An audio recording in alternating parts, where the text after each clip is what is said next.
Tom noticed John entering the bar and smiled. It had been weeks since they last saw each other, and Tom had been worried. John had been distant, ignoring calls and emails, and never home when Tom stopped by. Now that he was here, Tom hoped they could finally talk. But something was wrong. John's face was stormy, his posture rigid. Before Tom could rise to greet him, John launched a vicious punch. The blow sent Tom crashing to the floor, his head striking a nearby table. "What the hell?" Tom gasped, spitting out a bloody tooth. John loomed over him, fists clenched, eyes burning with fury. "You're a liar! You and your wife, laughing at me behind my back. You knew all along, didn't you?" Tom's head spun, pain throbbing through his jaw. What are you talking about?" John didn't hold back. A storm of punches struck Tom's ribs and legs as shocked patrons rushed to intervene. "All those trips, all those nights away," John shouted, his voice dripping with betrayal. "You planned them, didn't you? Hey, buddy, let's go to the cabin. Hey, buddy, Emily got us concert tickets, out of town, of course. And while I was away, she was sleeping with that scumbag." Tom could barely comprehend his words through the haze of pain. "John, You helped her. You were supposed to be my best friend, and you helped her betray me." John's voice cracked, with anger, his body straining against the bar patrons restraining him. The bartender had already called the police. Sirens blared outside as officers rushed in, subduing John. Tom, dazed and aching, tried to sit up, but dizziness overtook him. EMTs arrived, securing him onto a gurney before his consciousness slipped away. When he awoke, the sterile scent of a hospital filled his lungs.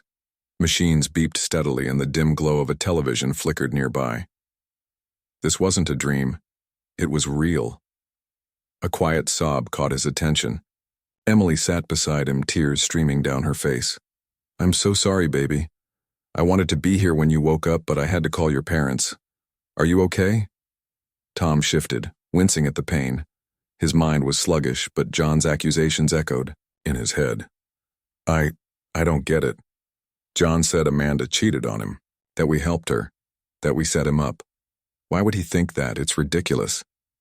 Emily lowered her head, squeezing his hand tightly. Her shoulders trembled as she whispered, "I'm sorry." A chill ran down Tom's spine. "Sorry?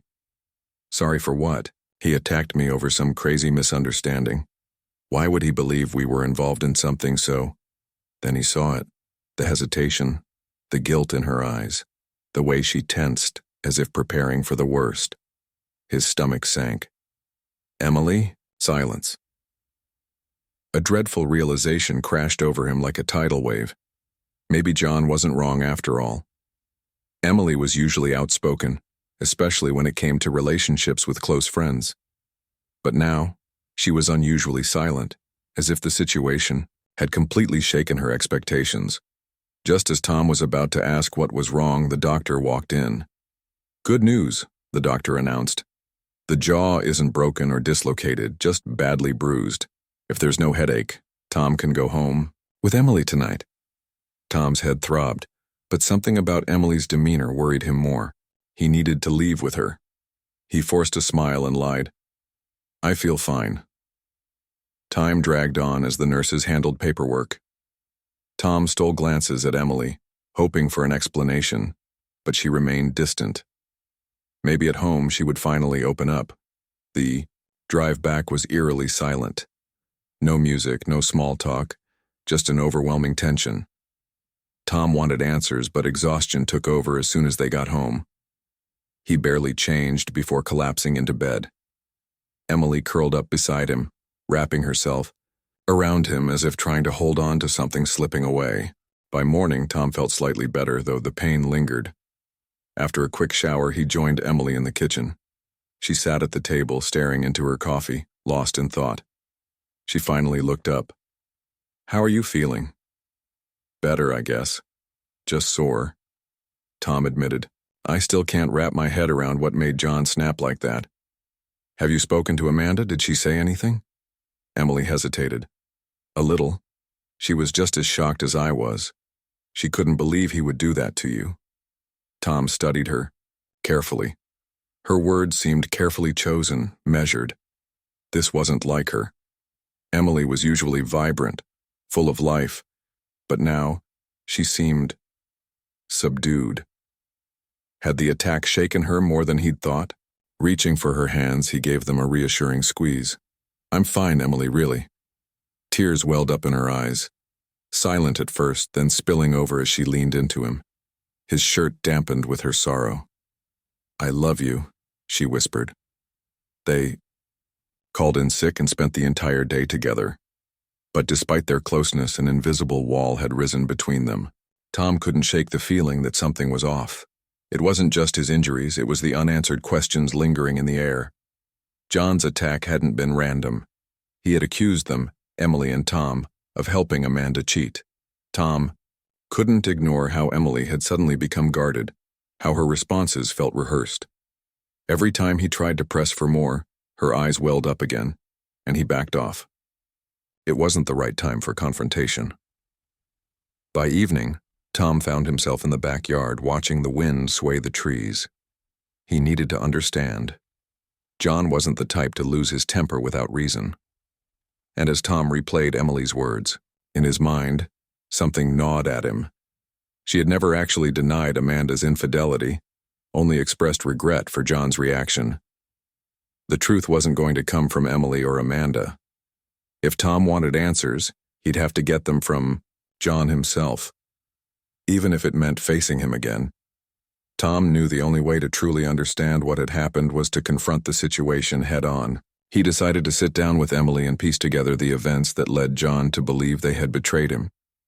Emily had told Tom earlier that she would briefly stop by work to pick up her laptop since she planned to stay home for the rest of the week. She didn't want to fall behind on her schedule. After she left, Tom made a split-second decision. He needed to talk to John. He attempted to call John on his way, but received no answer. Taking a gamble, he hailed a taxi and headed to John's house, hoping he had already been released from jail. As the taxi pulled up, Tom's stomach sank. Emily's car was parked in the driveway. A feeling of unease settled over him. Instead of ringing the doorbell, he walked around to the back of the house, stopping when he heard voices drifting from the open kitchen window. It was Emily, speaking to Amanda. Emily's voice was no longer controlled. She was seething with frustration. "John overheard me talking about setting up a date and having your back for me. He heard a conversation that wasn't meant for him." "But how does that explain why he attacked Tom?" Emily demanded. Amanda hesitated before responding. "John heard me say that you would cover for me, that Tom and John would be busy so I could go out without raising John's suspicions.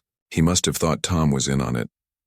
If I had known, I would have warned you, but I didn't realize John had put the pieces together until he attacked Tom." Emily let out a heavy sigh. "John is beyond furious. He even used his one phone call from prison to tell me how much he hates me, that he'd rather rot in jail than live with me. The things he said, I can't even repeat them." Amanda fidgeted uncomfortably. "Emily, I know you're upset, but it was me John was in a relationship with. You were just trying to help." Emily shook her head. "Trying to help? My help has already caused problems in my marriage, and if Tom finds out everything, it's only going to get worse. I knew it was wrong to cover for you. I just thought, maybe a fling or two, and you'd be done. Maybe you'd be a good wife to John again. But instead I've ruined everything." Amanda scoffed. "You're overreacting. Tom knows you never cheated on him. If he needs reassurance, I'll tell him myself." Emily let out a bitter laugh. "You really don't get it, do you? I lied to him. I helped you betray his best friend. And because of me, John attacked Tom. Do you really think he'll believe anything I say now? As for your help, Tom will hate you even more than he hates me. He won't trust a word you say." Amanda's voice softened. "But you didn't do anything wrong." "That doesn't matter. The damage is done," Emily whispered. "If Tom finds out, my marriage might end the same way yours did." She let out a shaky breath. "I was such a fool for helping you, and if I lose him because of this, I will never forgive you." Amanda tried one last time. "But he knows how much you love him." Emily's voice was ice cold. "Yeah? I love him so much that my actions led to his best friend beating him senseless. Do you really think he'll trust me again? If he ever does, it will take years. Tom had heard enough. He took a deep breath, his mind racing, then turned and walked away, stepping back onto the street, his heart heavy with the weight of betrayal. Tom's resilience kept him composed. He knew fixing things started with knowing the full truth. His first stop? A visit to a friend. The death sergeant and detectives were baffled, but had seen enough bizarre cases to just roll with it. When Tom posted bail, they smirked at John's stunned expression, but when Tom ordered him to shut up until spoken to, the officers openly laughed. John, still confused, followed Tom in silence. As they drove, tension thickened. Arriving at the crime scene, Tom ordered a bottle of Glenmorangie Signet and 2 glasses. The bartender, nervous but compliant, left them alone. Tom poured, sliding a glass to John. They clinked in a bitter toast. "Fuck you." Tom locked eyes with his friend. "I had no idea about this setup. I just wanted a good time with you. They used our friendship against you. I'd never have agreed to this, so they went behind my back." John studied him. He had known Tom too long to miss dishonesty. This time he was telling the truth. The rage he had clung to in his cell began to dissolve, replaced by clarity. "She ripped my heart out. And your wife helped her." John's voice was hollow. "I gave my marriage everything, and she threw it away for a stranger." Tom listened as John poured out his grief and fury. When the whiskey dulled the sting, John sighed. "I should have talked to you first, but I lost control. It wasn't just her betrayal, it was the thought of you stabbing me in the back. That's what killed me." Tom grinned, sipping his drink. "I get it. Probably deserved it for sleeping with your sister over Christmas." John blinked. "What? How did you find out she cheated?" Tom changed the subject, amusement flickering in his eyes. John exhaled. "Pathetic, really. I sensed something was off, thought about hiring a PI, but while I was at work, my phone connected to the Ring camera. Motion alert. Amanda was outside, picking up a package while scheduling a hookup over the phone, and she said you and Emily would help, just like before. It didn't sound like you were clueless. It sounded like you were part of it." Tom stared, disbelief settling in. "So, Emily cheated too?" John hesitated. "I don't think so. But she covered for my wife, that's worse. I could maybe forgive an affair. But using our friendship to hide it, manipulating me, how do I stay with someone I can't trust?" Tom nodded. "Trust isn't about time. It's about truth. People forgive, but they don't forget." John sighed. "You're lucky. You'll get an amicable divorce. I'll be hunting down a Mexican brothel to get Amanda the right job, so I pay less child support." Tom laughed. His world had crumbled, but somehow he'd be fine. He went home, spoke to Emily. She begged for counseling, but she knew this was the end.